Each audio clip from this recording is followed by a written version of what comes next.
Bueno, un poco de generalidades de hemorragias de vías digestivas. Estas se clasifican de acuerdo al segmento anatómico donde se ubique la lesión sangrante.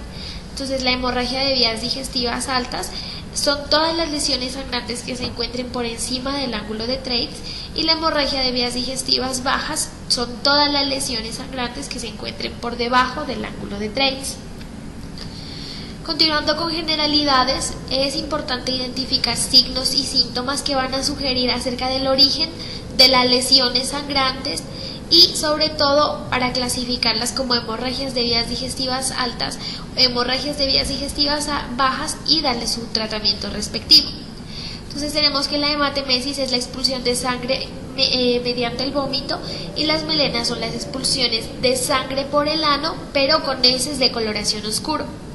La hematoquexia es la expulsión de sangre roja o rutilante por el recto. Esta sugiere una hemorragia de vías digestivas bajas, como las anteriores, una hemorragia de vías digestivas. Continuando con generalidades, es importante determinar la magnitud de la pérdida de sangre por si de pronto el paciente empieza con signos que sugieren un estado hemodinámico inestable. También es importante los cambios clínicos hemodinámicos, como son la presión arterial, la frecuencia cardíaca, la presencia de hipotensión ortostática, la diuresis y el estado mental, que sugieren cuánto ha sido la pérdida de volemia del paciente aproximadamente. Y es importante determinar el hematocrito basal a partir de las 8 horas, ya que a partir de esto empieza el mecanismo compensatorio y no van a haber ninguna sugerencias equivocadas acerca de cómo se encuentre el estado hemodinámico del paciente. La correlación entre los parámetros vitales y la cantidad de sangre de acuerdo a la pérdida de forma aguda del volumen sanguíneo va relacionado con la exploración física y el porcentaje de volemia perdido. Entonces, en parámetros vitales normales, cuando se ha perdido un 0 a un 15%, el paciente se encuentra hemodinámicamente estable, los parámetros vitales son normales y no se encuentra ninguna otra alteración.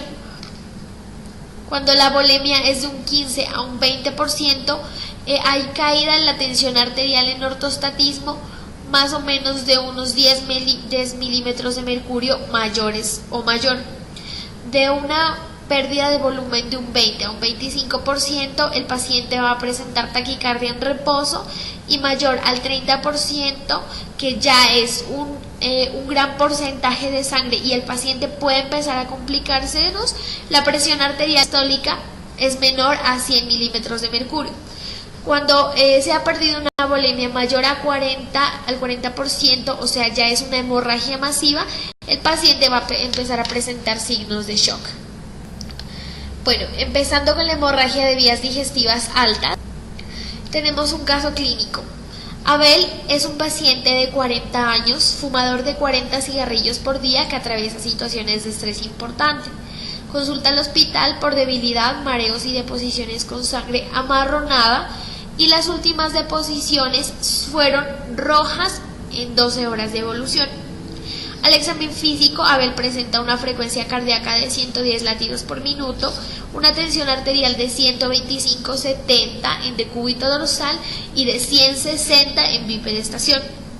Al examen de la región anal, Abel no tiene ninguna particularidad, sin embargo, al tacto rectal se constata sangre roja y restos de materia fecal.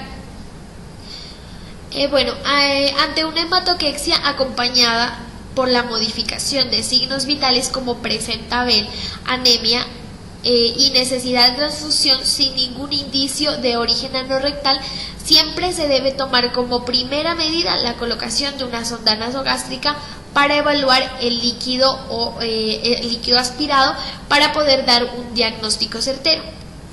Ya que la hematoquexia en estas características puede ser expresión de una hemorragia de vías digestivas altas.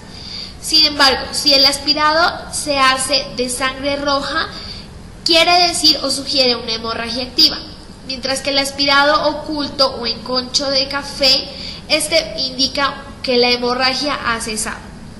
El aspirado fue claro, pero sin embargo esto no descarta de que haya un sangrado de vías digestivas altas. ya que un 15% de los pacientes que presentan este tipo de hemorragias suelen cursar con un aspirado claro. En este paciente se solicitaron exámenes de laboratorio y una endoscopia de vías digestivas alta que mostró una úlcera en la segunda porción del duodeno, con estigmas de sangrado reciente que se esclerosó durante el procedimiento y tuvo una buena evolución.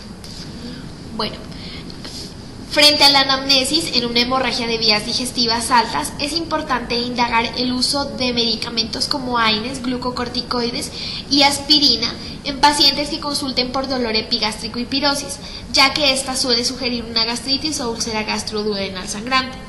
En pacientes con antecedentes de abuso de alcohol o vómitos frecuentes y hematemesis, la causa suelen ser unas varices esofágicas y gástricas sangrantes o un síndrome de Mallory-Weiss. Sin embargo, no deben descartar antecedentes de hepatopatías crónicas no alcohólicas o alteraciones en la coagulación, enfermedades sistémicas que pueden generar hemorragia de vías digestivas. El examen físico. Es importante identificar los signos de hepatomegalia o de hipertensión portal, debido a que en muchas ocasiones la hipertensión portal suele ser la causante, o las varices esofágicas suelen ser unas causantes de una hemorragia de vías digestivas altas, como también las varices gástricas. La hematoquexia debe realizarse, siempre que haya hematoquexia, debe realizarse un examen rectal, que esta puede sugerir la presencia de melenas, que son un signo característico de una hemorragia de vías digestivas altas. Y siempre debe hacerse un aspirado por sonda nasogástrica, el cual va a sugerir, si el aspirado es sangre roja rutilante, quiere decir que el sangrado es activo. Si la sangre es oscura, quiere decir que la hemorragia ha cesado. Y si el líquido aspirado es claro, no debe excluirse un sangrado, porque como les decía, en un 15% de los pacientes siempre suelen cursar con un líquido claro, porque la hemorragia suele inmediatamente cesar, pero esto no quiere decir que ella no exista. Bueno, frente a las ayudas diagnósticas, tenemos que la endoscopia es importante porque es terapéutica y también es pronóstica, y se efectuará o se identificará la lesión en un 95% de los casos. La esofagogastroduodenoscopia es útil para hemorragia de vías digestivas altas con sangrado activo, pero siempre es importante que debe realizarse dentro de las 24 primeras horas para identificar la lesión sangrante. El estudio de esófago gastroduodenal con bario no se debe usar en hemorragias agudas. Sin embargo, este determina la lesión, pero suele en muchas ocasiones no identificar el sangrado activo. Por eso no es de mucho uso. Y la arteriografía, siempre y cuando no se pueda realizar los anteriores exámenes paraclínicos, pero siempre y cuando debe realizarse siempre y cuando la velocidad del sangrado sea mayor de 0.5 milímetros por minuto. La laparotomía es cuando el origen de la hemorragia es muy grande, es abundante. Se debe recurrir siempre a un método quirúrgico. Sin embargo, se puede realizar una endoscopia intraoperatoria en el caso de que no se pueda identificar la lesión. Dentro de los paraclínicos que deben solicitarse independientemente sea una hemorragia de vías digestivas altas o bajas, es un hemograma completo, un recuento de plaquetas, tiempos de coagulación, glicemia, uremia, creatinina y la hemoclasificación por si el paciente requiere de transfusión.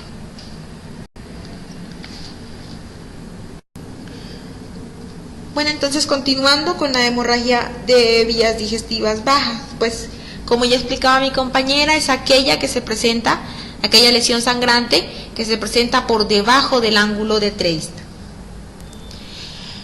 El 10% de todas las hemorragias digestivas corresponden a la de tipo baja, son más frecuentes en pacientes de edad avanzada y el 80% de los casos se da de forma espontánea. Muy importante para la terapéutica que se va a emplear con el paciente y para mirar cómo es la resolución de ese sangrado.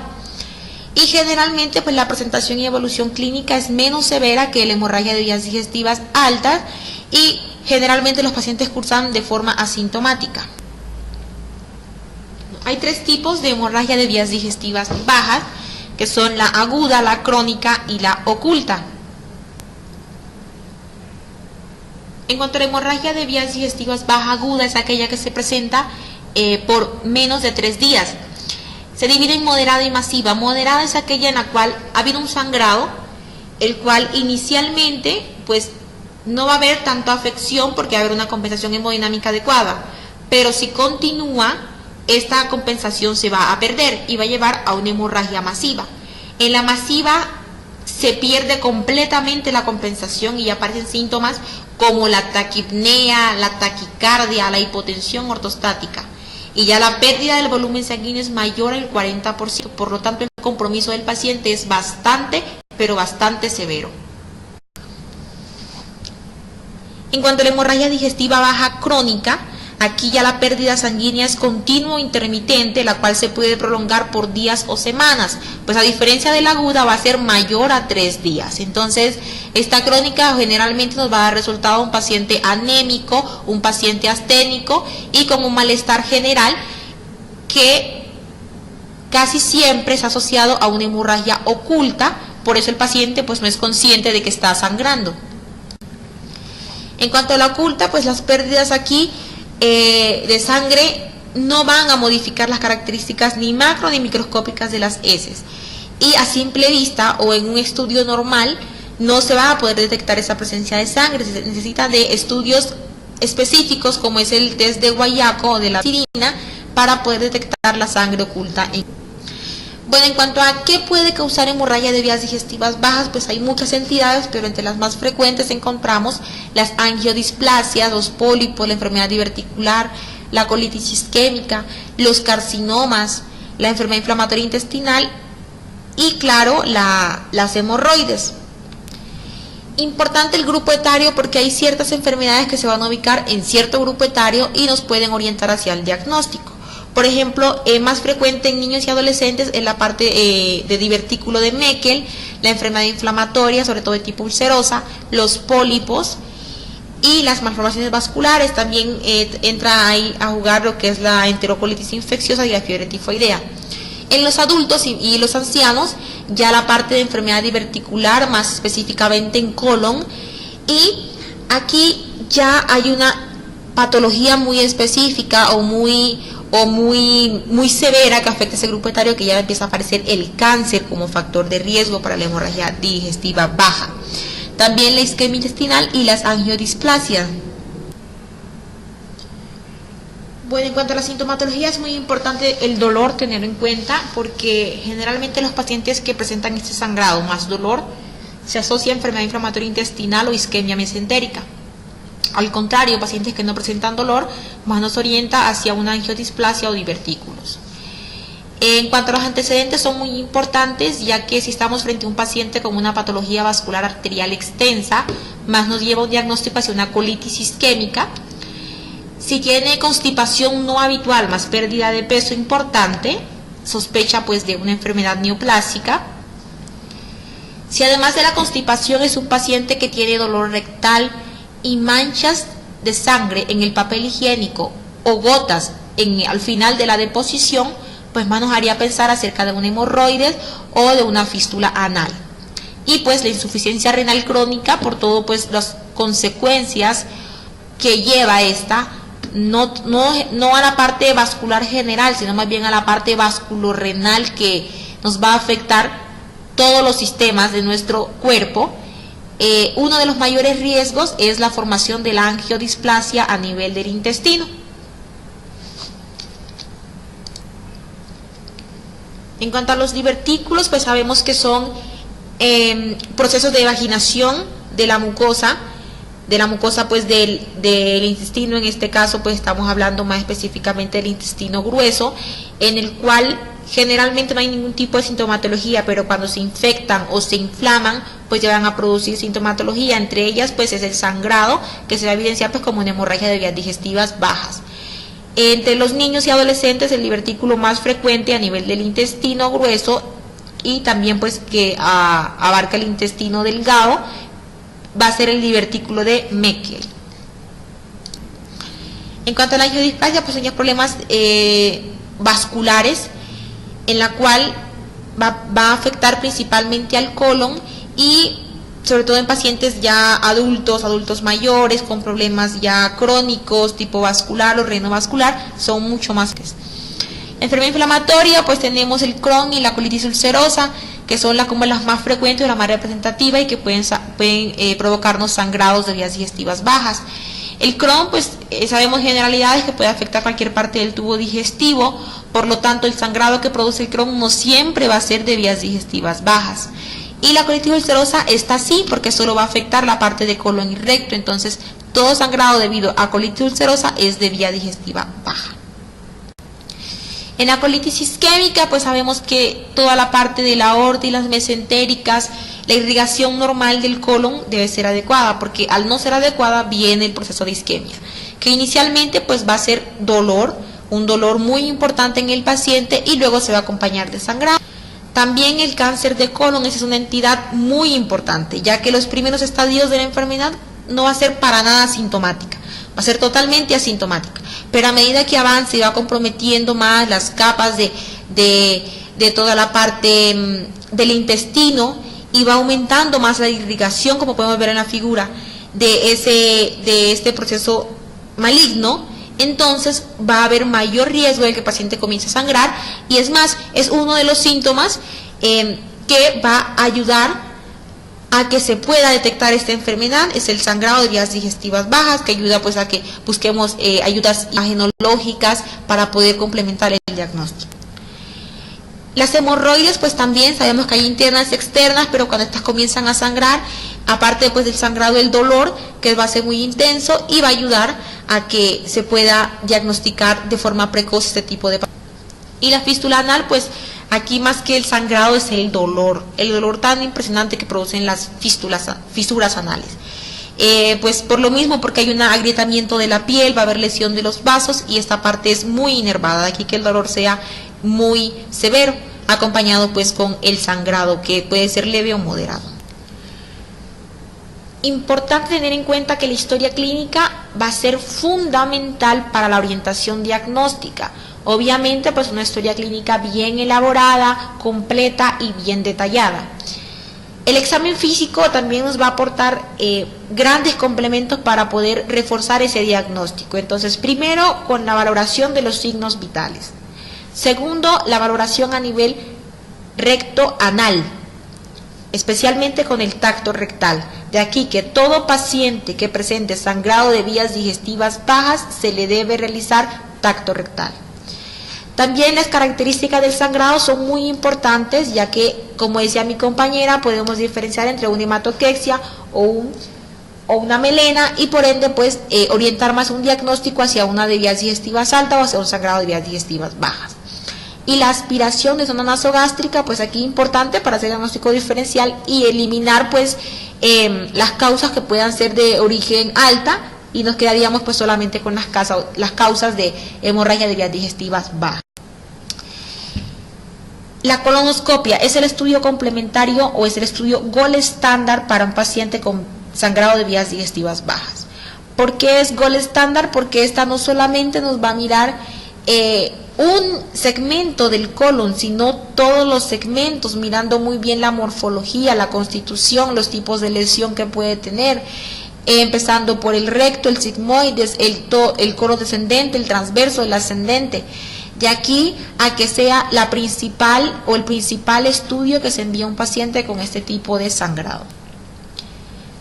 La radiografía con contraste pues es más utilizado para detectar lesiones potencialmente sangrantes, aunque solo sería más la parte de cambio de la morfología externa del colon. Por ejemplo, podemos mirar en la imagen que es muy evidente la presencia de los divertículos, pero si tuviera una úlcera a nivel de la mucosa sería imposible verla con este tipo de imagen.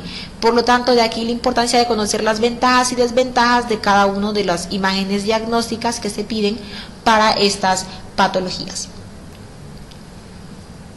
Y la geografía mesentérica, pues este es un estudio que se pide ya como último recurso, es un estudio generalmente para valorar la parte de la irrigación, si es buena la irrigación, si hay algún tipo de isquemia, algún tipo de obstrucción que nos pueda llevar pues a la causa de este sangrado, pero se pide siempre como último recurso a pesar de su alta especificidad.